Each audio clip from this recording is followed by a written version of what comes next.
Activision presents a smashing blast from the past. Fasten your seatbelts for a Beanox recreation.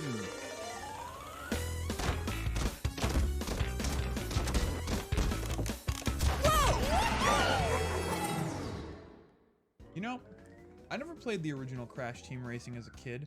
I never had a regular PlayStation.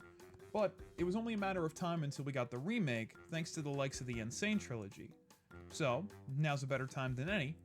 Let's look at Crash Team Racing Nitro Fueled.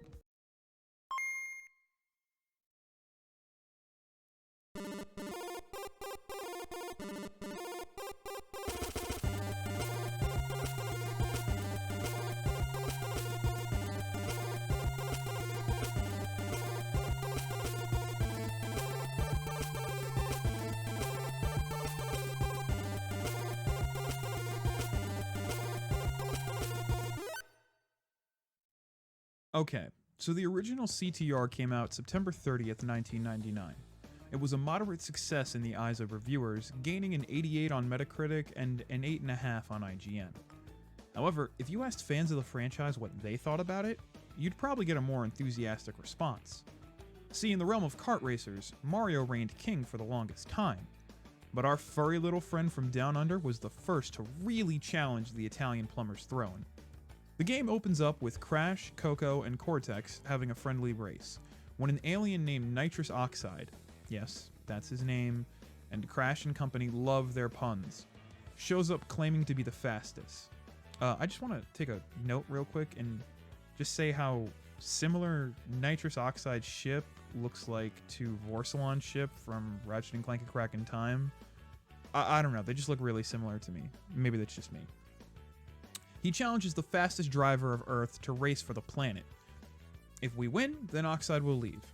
However, if we lose, he's going to turn the whole planet into a parking lot and enslave everyone. And that's pretty much it. The only other major story beats are us being challenged by the bosses from previous games. Besides that, Crash Team Racing Nitro Fueled really just focuses on the action. Speaking of action, the focus of this game, if you couldn't tell, is racing. You gotta drift, drive, and boost your way to the finish line before everybody else. Like Mario Kart, there are boost pads to give you more speed, jump ramps where you can catch air, and if you jump just at the right time, you'll gain a speed boost when you land.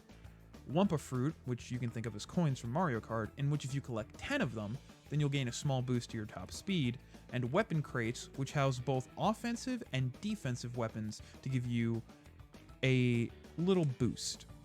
These range from TNT and nitro crates that you can throw behind you, red and green potions you can use to blow players up, bombs you can send out, missiles, shields, invincibility masks. All of them are randomly generated depending on your place in the race. Now, the big thing you want to do is drift. Drift, drift, drift. These tracks are built for drifting, and it'll do you well to get good at it fast. To drift, just hit your R1 button and turn your wheel. There's a gauge in the lower right hand corner that'll start to fill up. Hit the L1 button at the right time and you'll get a small boost. Do it consecutively 3 times and you'll get a massive boost. Now, you can change the style of the gauge in the right, and depending on the setting you pick, you can also see your tires start to glow. Now, one of the gauges does a really good job of telling you if you hit it at a good point, if you hit it perfectly, or if you failed. Fail too much and you'll spin out, and you don't want that. The better you get at drifting, the more you can chain your drifts into boost pads and jumps and just fly through these tracks. And I mean fly. Now the main goal is to come in first place and proceed to the next race. Races are locked behind trophies, which you earn for winning a race. Once you have enough trophies, you can go to the next race, and so on and so forth. Once you have enough trophies in a zone, you can challenge an area's boss.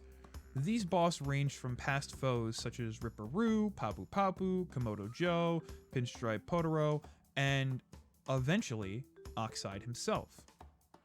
When you face the bosses, you'll be racing them on tracks you've previously completed, and not only will they have access to the same weapon crates as you, they'll also have their own attacks that they constantly do. Throwing bombs, throwing potions, TNT crates, nitro. If you manage to stay in front of them, then it's nothing to worry about. But if you start falling behind, then things can get hairy.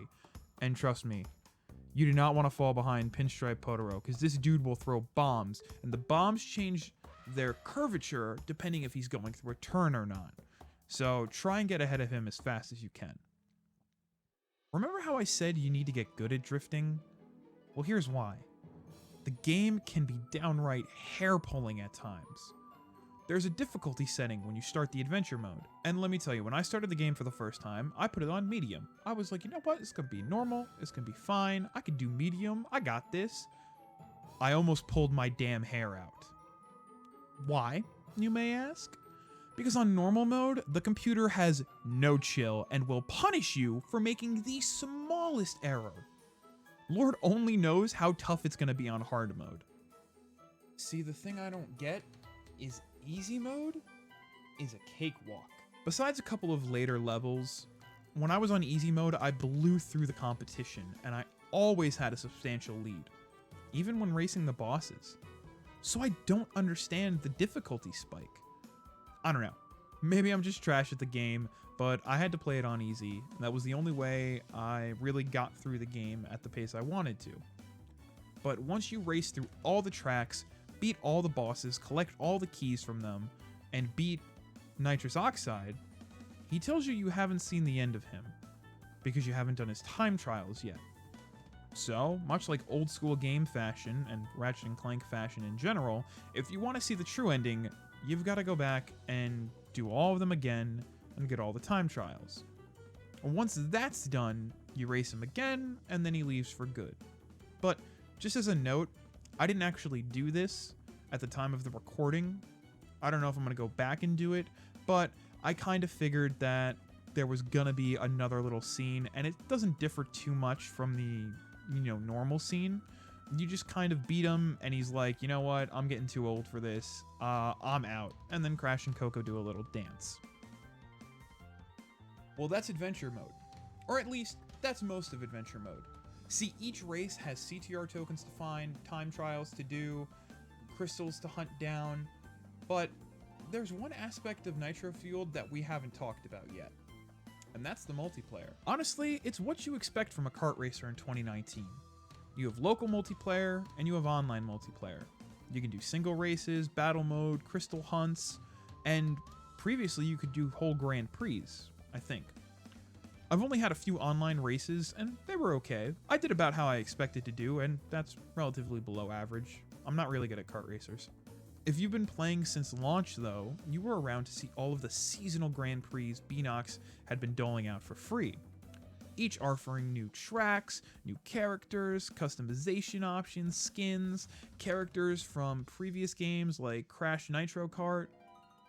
During this time, you'd earn experience to unlock some of these new cosmetics. It was like a bar. However, since they've all ended, you can only acquire these newly added characters and the like by buying them from the Pit Stop, which is this game's in-game shop.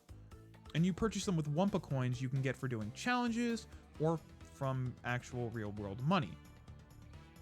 Now, you do unlock certain characters and cosmetics in the story mode, but none of them are the new ones that were added post-launch.